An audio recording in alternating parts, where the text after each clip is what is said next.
Okay, breaking news. Zaldico nagsalita na. Grabe. At nilabas ni Zaldico ang listahan ng proyekto na iniutos sa kanya kay BBM. Yan ang sabi niya. Bilyon-bilyon na proyekto. At sabi pa niya, may nabanggit pa itong si Zaldico na nagdi-deliver sa bahay ni BBM ng pera at dito kay Martin Romualdez. Mismo sa kanyang page naglabas ng video itong si Zaldico na sinabi niya, na sinabihan raw di umano siya na huwag ka munang bumalik dito sa Pilipinas. Kami nang bahala dito. Ngunit subalit na-realize ni Zaldico na ginamit lang siya. At ngayon, para sa akin, tama itong ginawa ni Zaldico na kumampi siya dito sa tama kasi siya yung madidihado eh. Siya yung dinidiin na ngayon ng taong bayan. Pero the persons behind, the people behind sa kasalanan ni Zaldico ay si Bongbong Marcos at si Martin Romualdez raw. Di umano. Yan ang sabi ni Zaldico. At malaki ang chance na papaniwalaan siya ng taong bayan. Grabe, inuutusan pala siya ng presidente. Lahat ng korupsyon ng ito ay galing pala sa presidente natin. Yan ang claim ni Zaldico, hindi tayo ha. Sa vlog na ito, ipapakita ko sa inyo itong mga proyekto na iniutos ni Bongbong Marcos kay Zaldico at mismo pakinggan natin itong si Zaldico sa kanyang mga sinasabi na bumaliktad na itong si Zaldico. Hindi na siguro kaya niya sa kanyang mga konsensya kaya binuhos na niya ang galit niya na itong si Bongbong Marcos at si Martin Romualdez ay mapanagot na. Okay? Pero guys, bago ang lahat, bago ko ito ipapakita sa inyo at bago tayong magre-react ha, sabay-sabay tayong magre-react sa video ni Zaldico ha, bago ang lahat, po muna na i-like at saka i-share itong video na ito ha para kakalat ito sa taong bayan. Okay? Mahalaga like and share. Okay, ready? Sabay-sabay mo tayong mag-like and share. 1, 2, 3, go! Ayan, naka-like and share na ba? And sa mga bago pa lang dito sa aking channel sa Donmar TV, mag-subscribe na po kayo kung first time nyo itong napanood, no? Para lagi kayong updated sa ating mga balita. Okay. Eto, panoorin natin ha. Part 1 raw itong video na ito. Meaning to say, meron pa itong part 2. Abangan natin yan. React muna tayo sa part 1. Eto po, panoorin nyo. Ang nag-deliver papunta sa bahay nila Pangulong Bongbong Marcos at Speaker Martin Romualdez. Do I get it right? Ang narinig ko, nag-deliver sa bahay ni Bongbong Marcos at ni Martin Romualdez? Ang tanong, Zaldico, ano ang i-deliver mo? Ikaw ba ang nag-deliver? Yan ang malaking tanong. Pera ba ang i-deliver nyo? Grabing korupsyon yan kung totoo man yan. Ito pa, panoorin natin. Mag-insert o magpasok ng 100 billion worth of projects sa BICAM. Grabe, sagutin mo ito, Bongbong Marcos. Sana po ay hindi nila ako mapatay bago ko mailabas ang lahat. Sana hindi raw siya mapatay. Kasi sinabi ako, tama tayo sa mga analysis dati, yung mga dating vlogs ko ha, sinabi ko baka itong si Zaldico ay may instruction galing sa administrasyon o kay Martin Romualdez. No, analysis lang natin yan, sariling opinion ko. Yan, dati no. Pero ngayon, nagkatotoo na dito sa mga sinasabi ni Zaldico na may instruction pala galing sa presidente na huwag ka munang umuwi dito sa Pilipinas. Ha? Kasi kung uuwi ka dito sa Pilipinas, gugurgurin siguro siya. Galing yan kay Zaldico ha. Ito pa. Ginawa ko lang ang utos sa akin. Pero ginawa ko lang ang utos sa akin. So meaning to say, inuutusan siya. Nagpagamit ka, Zaldico. Yan ang totoo. Nung nandun ka pa sa House of Representatives, hindi namin alam na ginamit lang pala ni Bongbong Marcos ikaw o ni Martin Romualdez. Grabe naman yan. This is a disaster sa bansang Pilipinas. Ngayon, handa na akong harapin ang lahat. Ginagamit ng administrasyon ang buong resources ng bansa para tumahimik ako. Grabe. But he will shoot me if I will talk. Tingnan mo yan. He will gurgur you kung mag-iingay ka. Kaya pala, naiintindihan namin, Zaldico, bakit ayaw mong umuwi sa Pilipinas? Gagamitin ako bilang panakipbutas sa kanilang kampanya. Yan ang analysis ko dati. Naginamit ka nila. Anong sabi ko? Zaldico, umuwi ka na. Sabihin mo ang katotohanan kasi ikaw ngayon ang idinidiin ng taong bayan. Sabihin mo na ang dapat mong sabihin, Zaldico. Diba? Sabihin mo ang kasama mo dito o sangkot dito para hindi lang ikaw ang madiin dito ngayon, diba? Laban sa korupsyon. Hindi na ako mananahimik, ilalabas ko ang lahat ng katotohanan. Kayo mga loyalista ngayon, na bilib dito kay Bongbong Marcos. Mismo ang kasama niya ang nagsabi, bulag pa ba rin kayo? Hanggang ngayon, bulag pa kayo? May resibo, may ebidensya, at may pangalan. Eto.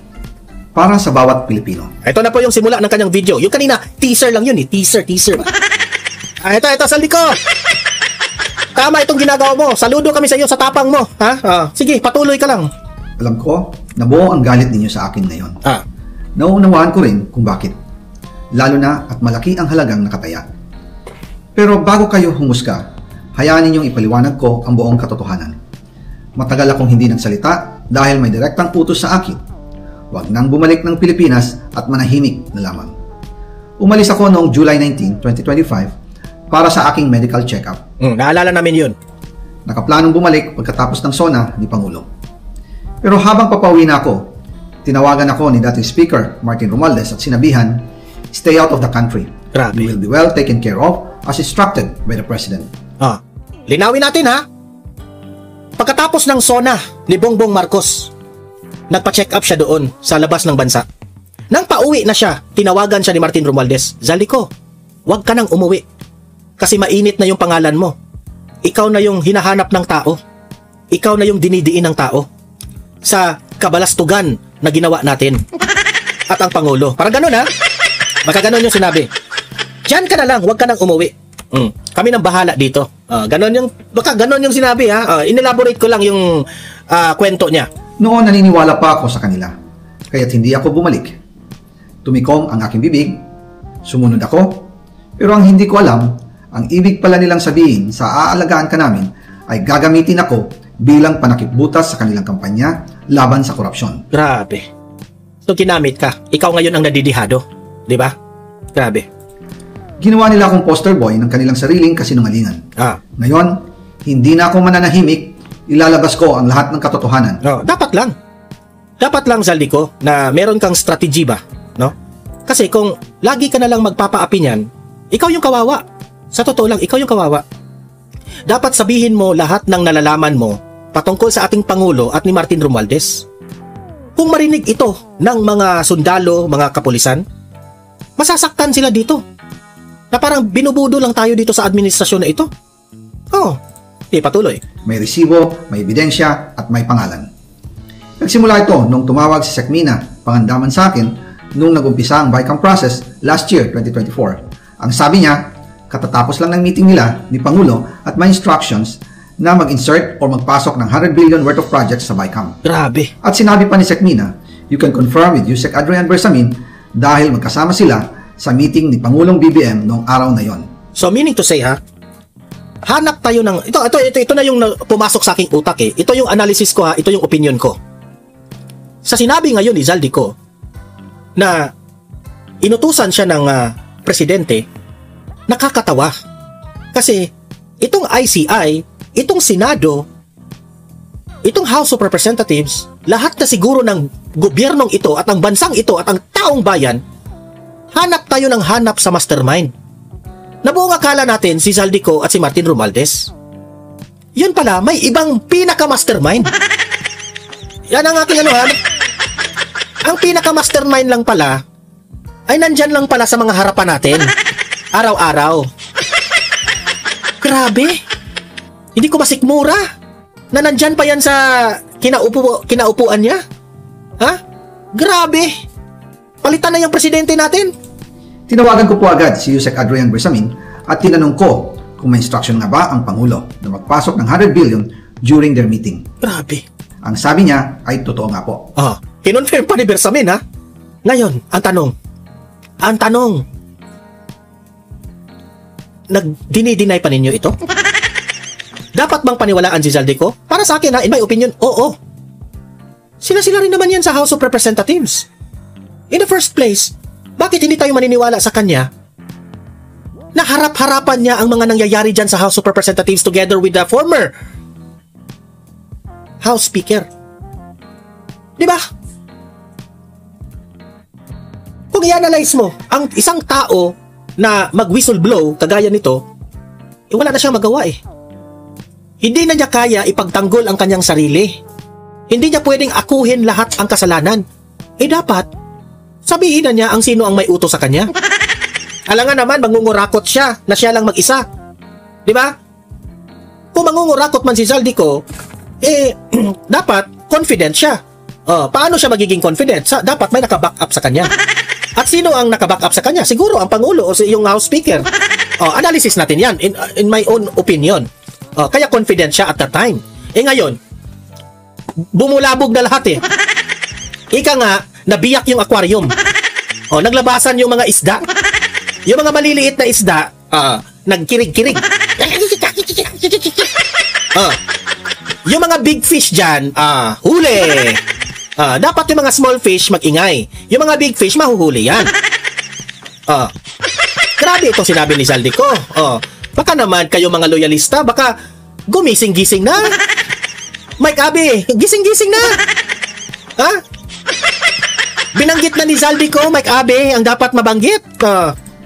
Right after our conversation, tinawagan ko po si dating Speaker Martin Romualdez at nireport ko ang instructions ng Presidente to insert the 100 billion projects. Ang Presidente ng Pilipinas pa ang nag-instruct kay Zaldico, ha? Galing yan sa kanyang bibig, ha? Siya pa ang nag-instruct sa insertion na yan. Tapos dinideny niya ito, ha? At sinabi niya sa akin, what the President wants, he gets. What the President wants, he gets? Wow! Bongbong Marcos, sagutin mo ito! After ng ilang araw, nag-set po ng meeting si Sekmina Pangandaman at Yusek Adrian Bersamin sa amin ni dating Speaker Martin Romualdez. So meaning to say si Bersamin, may alam rin si Bersamin? Bersamin! Kung narinig mo ito, sagutin mo ito, Bersamin. Totoo ba itong sinabi ni Zaldico? O Bersamin, ilaglag mo rin itong si Zaldico? Kasi takot ka kay BBM? Hindi, tatanong lang tayo, ha? Wala na. Si Zaldico ang pinakahihintay ng taong bayan at ngayon ay nagsalita na. Pado Building in front of Gate 4 ng Malacanang at nandoon din po si Yusek Jojo Cadiz. During the meeting, binigay po ni Yusek Adrian Bersamin ang listahan na worth 100 billion. Tinanong ko po si Yusek Adrian kung saan galing ang listahan. Ang sagot niya, galing kay PBBM mismo at binigay niya ito mula sa brown leather bag. Laging binabanggit ni Zaldico ang BBM, BBM, BBM, BBM. BBM, sumagot ka dito o mag-resign ka na lang. Magsabi ka na lang ng totoo, BBM. Ha? Nung sinabi po ni Yusek Adrian Bersamin, yung brown leather bag, naalala ko noong nasa Singapore kami right after the elections of May 2022 sa Hilton Hotel, kami ni dating Speaker Martin... Hilton Hotel. Kasama niya raw. Sige, baka may CCTV dyan sa Hilton Hotel. Kunan natin ng CCTV kung talagang totoo itong sinabi ni Zaldico. Ng PBBM, habang pauwi at pabalik ng Pilipinas, hinabol ng PSG ang brown leather bag at ang sabi ni PBBM, maiwan na lahat, wag lang ang brown leather bag. Grabe. Maiwan ang lahat, wag lang ang brown leather bag. Ano ba ang nasa loob ng brown leather bag? Kaya naniwala ako na utos talaga ito ng Pangulo. Pagkatapos ng ilang araw, I informed sina dating Speaker Martin Romualdez, Sekmina Pangandaman, Yusek Adrian Bersamin, and Yusek Jojo Cadiz na kung pwede 50 billion lang ang ipasok sa program funds dahil sobra ang DPWH funds versus sa DepEd. In practice, hindi pwede na mas malaki ang budget ng DPWH kaysa edukasyon. And yung balance na 50 billion, ilagay na lang sa... So meaning to say, yung sinabi ni VP Sara dati na nagtataka itong si VP Sara sa budget ng Department of Education na ikaw ang nabanggit ni VP Sara, Zaldico. Na sinabi ni VP Sara ito na si Zaldico lang ang may hawak. Dalawang tao lang ang may hawak ng budget ng Pilipinas, si Zaldico at si Martin Romualdez. So yung anomalya patungkol dyan sa Department of Education na natuklasan ni VP Sara, ang tanong, utos ba yun ni Bongbong Marcos, Zaldico? Nakukonek-connect na natin Let us connect the dots, okay? Yung analysis natin. Program funds for the 2025 budget. Dahil Office of the President din ang nagre-release ng lahat ng unprogrammed funds. No, correct. Pagkatapos ng isang araw, tinawagan ako ni Sekmina at sinabi ang mensahe ng Pangulo. Ipasok ninyo yan dahil pinangako na sa akin ni Speaker Martin yan at hindi na pwedeng baguhin. Kumbaga, ang utos ng hari hindi pwedeng mabali. Ang utos ng hari hindi pwedeng mabali. Ay! Grabe. Akala natin, ito let me express my frustration about what Zaldico is revealing right now. Kung totoo man ang sinabi ni Zaldico, Mr. President Bongbong Marcos,